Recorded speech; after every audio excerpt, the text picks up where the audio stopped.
Os Cavaleiros do Zodíaco.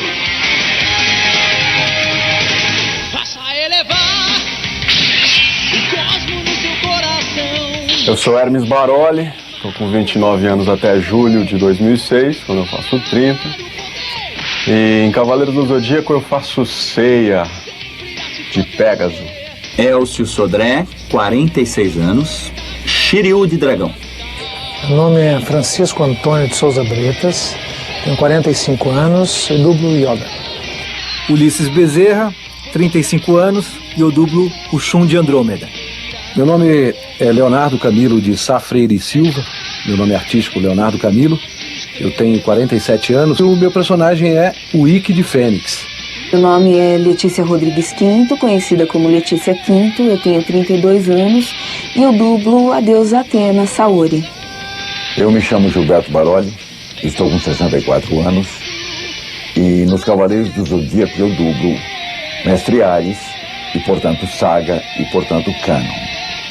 Outra dimensão! No caso de Cavaleiros do Zodíaco, a gente fez a primeira dublagem em 94, se não me engano, há mais de 10 anos, eu tinha meus 18 anos de idade, então eu tinha uma sensibilidade na época.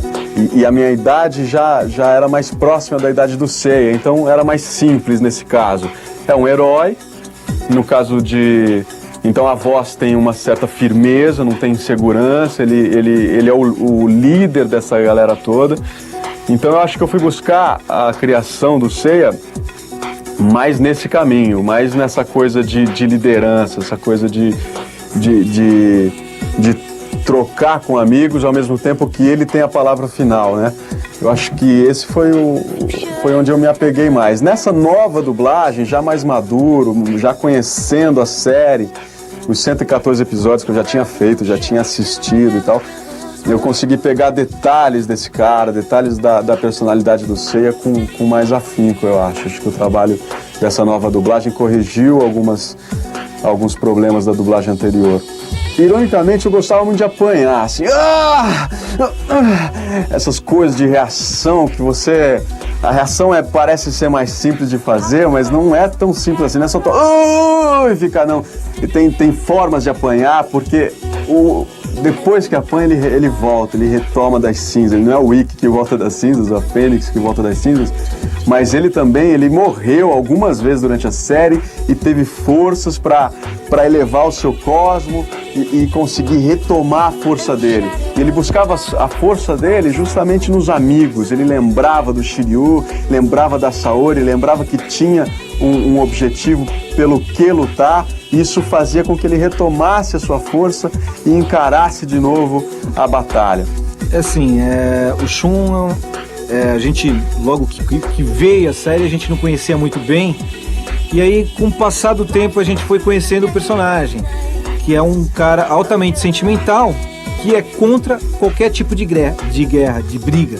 Ele acha que não há necessidade de luta para conseguir alguma coisa maior que é o bem da humanidade. Então, isso é muito importante, muito bonito, e ele sempre ele não quer lutar. Isso foi de uma maneira muito delicada de trabalhar para não parecer que era uma coisa afeminada, que não é. É uma coisa de compreender mais o mundo. Tem algumas cenas realmente do Shun que são incríveis. Uma que eu mais gostei, e eu vou falhar, é assim, tem uma hora que ele dá o cosmo, a cosmo-energia dele para salvar a vida de outro. Isso é uma coisa muito bonita. Se a gente pensar no nosso dia de hoje, nos nossos dias atuais, essa coisa violenta de alguém abrir mão da sua vida para que outra pessoa possa fazer uma coisa maior, é muito bonito. Isso emociona, porque é difícil hoje em dia você ver essa coisa de se dedicar a alguém. Isso me identifica muito. O que eu mais gostei de dublar em Cavaleiros foi justamente a saga de Hades, quando de repente Saga ele se torna mais humano, ele deixa de ser aquele ser violento que ele foi na temporada normal de Cavaleiros, ele se torna mais humano, assim como Canon. Canon se torna humaníssimo no final da série, tanto é que todos acabam chegando a um determinado fim, eles atingem uma finalidade, não vou contar aí o fim da história, para poderem ir para o inferno enfrentar Hades. O Yoga, o personagem pede uma interpretação mais tranquila, ele é mais silencioso, ele não é como o Seiya, por exemplo, que fala todo o tempo e tem umas falas mais heróicas e frases decisivas. O Yoga é mais recolhido, ele é mais tímido, ele tem toda aquela história com a mãe dele, ele vive muito no passado, ele é sentimental. Então eu procurei fazer uma coisa mais sentimental, mais emocional, talvez um pouco mais melancólica, um pouco mais entristecida.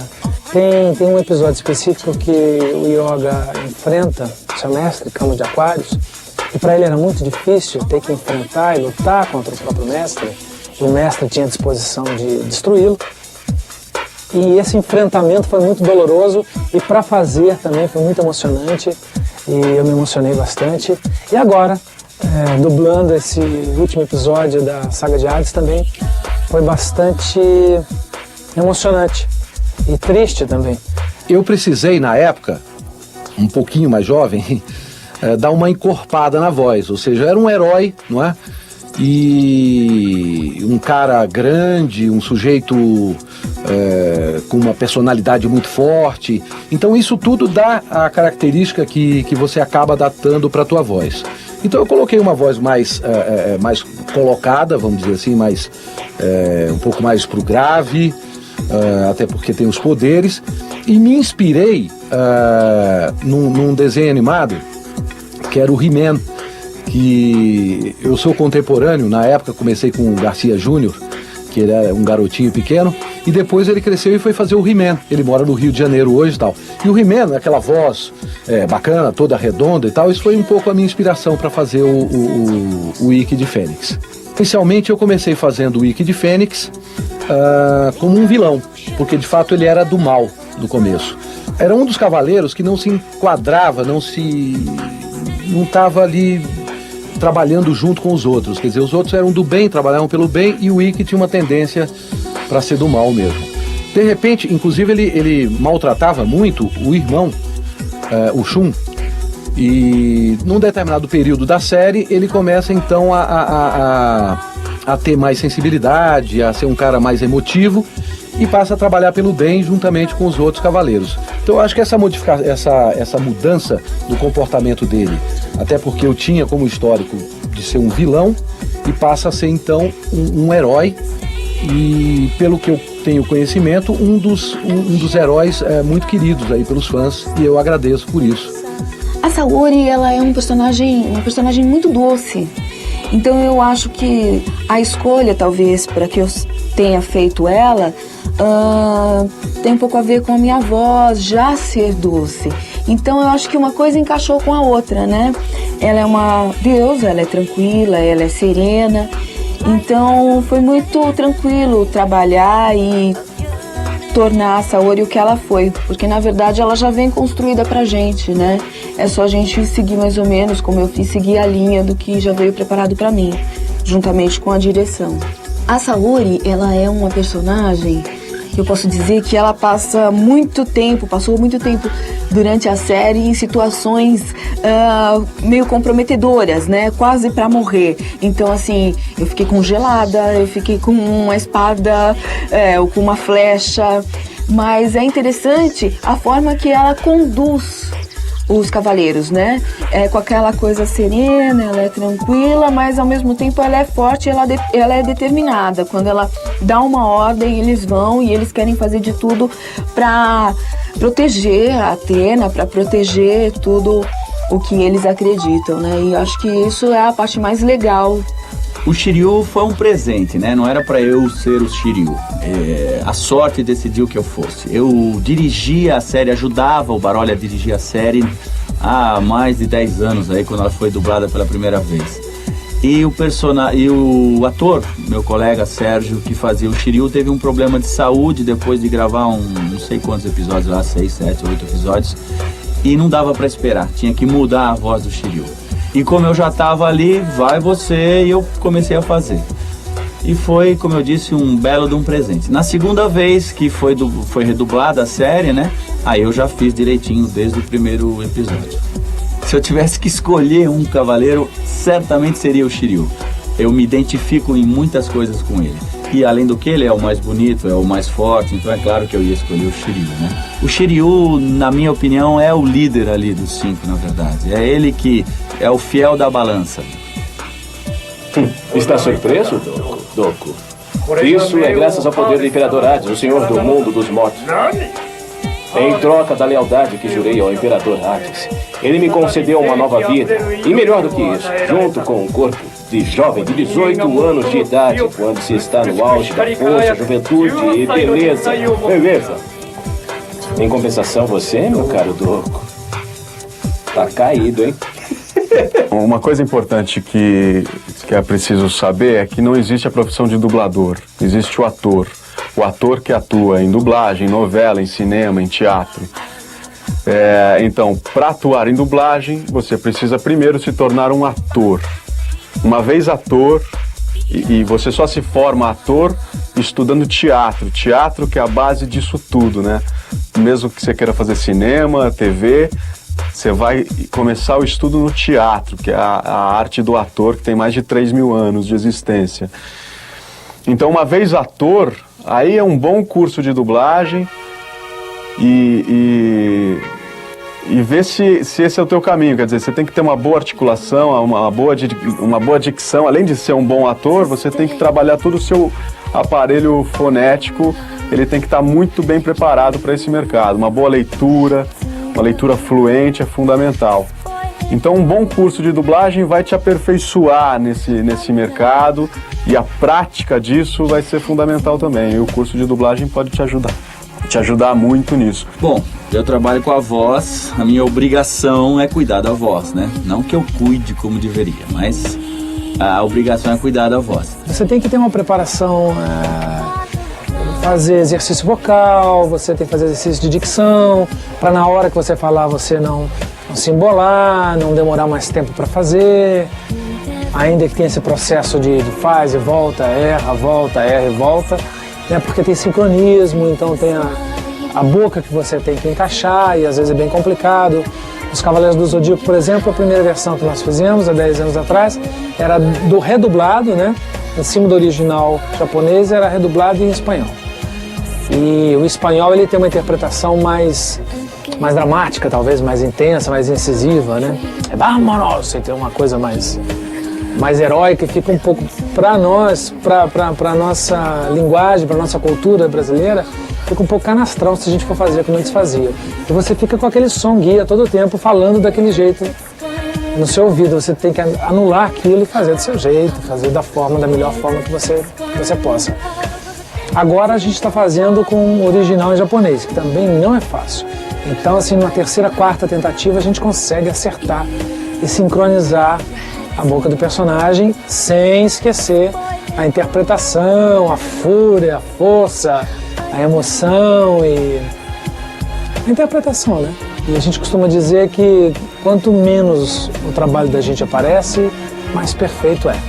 Porque mais a pessoa se envolve com o filme, com o desenho, se apaixona pelo personagem e acaba esquecendo que tem ali um profissional, tem um brasileiro colocando a sua voz, a sua emoção, a sua interpretação. Amizade. Shun, você também. Cavaleiros do Zodíaco é o primeiro trabalho que traz o ator em dublagem para frente. É o primeiro trabalho que o público começa a se perguntar quem é que faz essa voz. Tem uma voz por trás desse desenho. Então é um marco na dublagem brasileira, porque o dublador brasileiro ele sempre foi escondido, ele sempre foi anônimo. Cavaleiros muda isso. Consequentemente, cria uma legião de fãs. Esses fãs começaram naquela versão de 94, que eram crianças naquela época, hoje já são jovens de 20, 25 anos, e abarca também a nova geração de fãs. Isso faz com que a gente tenha um leque muito grande de pessoas que nos procuram. A internet ajudou muito isso, tornou acessível o ator para com o público. E isso é fantástico pela troca de figurinhas, quer dizer, o fã ele conhece a série a fundo, conhece detalhes dos personagens, tem vontades que ele expressa num e-mail, num scrap ou numa carta mesmo que ele manda pra gente. Isso ajuda a gente entender a importância desse seriado na vida de milhares de brasileiros, faz com que a gente corrija erros, com que a gente fique atento às cobranças dessas pessoas. Os fãs, inclusive, exigiram que a voz original, a primeira dublagem, as vozes fossem mantidas para essa nova dublagem. Então os fãs têm uma participação direta na dublagem de Cavaleiros. Na época eu tinha vizinhos que iam bater na minha porta para pedir autógrafo. A criançada me via na rua e adorava. Ai, você é Saori, faz a voz da Saori. Ai, o que vai acontecer com ela e tal. Acho curiosíssimo, ainda hoje me surpreende, né? Porque eu faço teatro também. Então, muitas vezes eu fui reconhecido, terminava o espetáculo, aí batia no camarim. Os garotos meio assim, indecisos, né? Eles chegavam assim, um pouco tímidos, dizendo, escuta, você faz dublagem? Aí eu já sacava que eles estavam querendo falar de Cavaleiros do Zodíaco, certamente, né? Eu assim, faço. Você faz o yoga dos Cavaleiros do Zodíaco? Faço. Eles adoram, e autógrafo, a gente troca informações, eles querem saber como é que é. O Shiryu me apresentou, assim, centenas de amigos. Porque quando a gente vai nos eventos de dublagem, né, tem aqueles fãs de anime e o Shiryu sempre faz um sucesso danado. E eu, por tabela, passo a ser o Shiryu, né? Com esse cabelão que eu tenho igual ao do Shiryu, passo a ser o Shiryu. E assim, a relação é ótima, porque a gente se sente... O dublador é um profissional que, antes de Cavaleiros do Zodíaco, ninguém sabia quem era. Com o Cavaleiros do Zodíaco, ali começou, ali apareceu o fã. Foi o Cavaleiros que mostrou para todo mundo quem eram os dubladores. A partir dali a gente começou a lidar com os fãs. E caramba, é muito gratificante você ser abraçado e beijado e autógrafo, é muito legal. O relacionamento com os fãs é maravilhoso. Eu gosto demais deles, eles são muito respeitosos. E eu sempre digo que o fã de anime é uma pessoa especial porque não fuma, não bebe e não joga. O vício dele é anime. Então, graças a Deus que ele tem esse vício. Shiryu, estou sentindo um cosmo. Saori, eu preciso salvar a Saori. Saga, isso não vai ficar assim! Nesse meio não tem como, né? Você tem que ser amigo de todo mundo. A gente se encontra o dia inteiro em vários estúdios diferentes. A gente não faz só o Cavaleiros juntos, né? A gente dubla outras coisas juntos. Um dirige o outro. Um dia eu tô dirigindo o Ulisses, outro dia o Ulisses tá me dirigindo, o Hermes, o Bretas, enfim. A gente, graças a Deus, todo mundo é amigo, não tem rosquinha com ninguém, não tem briga, não tem nada. A gente se dá super bem. Conversa, às vezes vai na casa assistir futebol. Eu sou São Paulino, o Elcio também. A gente tira muito sarro do Léo, do Hermes, porque torce por Santos, por Palmeiras. E aí tem as outras pessoas que a gente, no dia a dia, a gente acaba se encontrando e conversando muito. Apesar de não termos não termos dublado em nenhum momento os Cavaleiros juntos, porque cada um faz a sua parte, mas o Hermes, por exemplo, quando eu comecei, o Hermes Baroli, que faz o Seiya, quando eu comecei na dublagem, nós todos começamos mais ou menos na mesma época. Quando eu comecei, o Hermes também dublava, e ele era um garoto, eu devia ter uns 20 anos, 21 anos talvez, e o Hermes tinha 10, 11 anos. Era super garoto, né? E hoje já homem feito e tal. Essa troca de figurinha entre a dublagem carioca e a paulista, quer dizer, em São Paulo, o elenco de São Paulo e os vilões que surgem agora, com a Miriam Fischer, com o Guilherme Briggs, é uma troca saudável, graças aos fãs e que dá o tom dessa nova dublagem e que vem complementar essa nova saga, que vem com mais qualidade, que vem com mais força, com traços mais bonitos. Eu acho que quem estiver acompanhando essa nova saga de Hades não vai se arrepender, vai curtir mais do que curtiu a nova série e vai ficar com água na boca e esperando ansioso pelo que vier pela frente aí. Ave Fênix! Só pra terminar, né?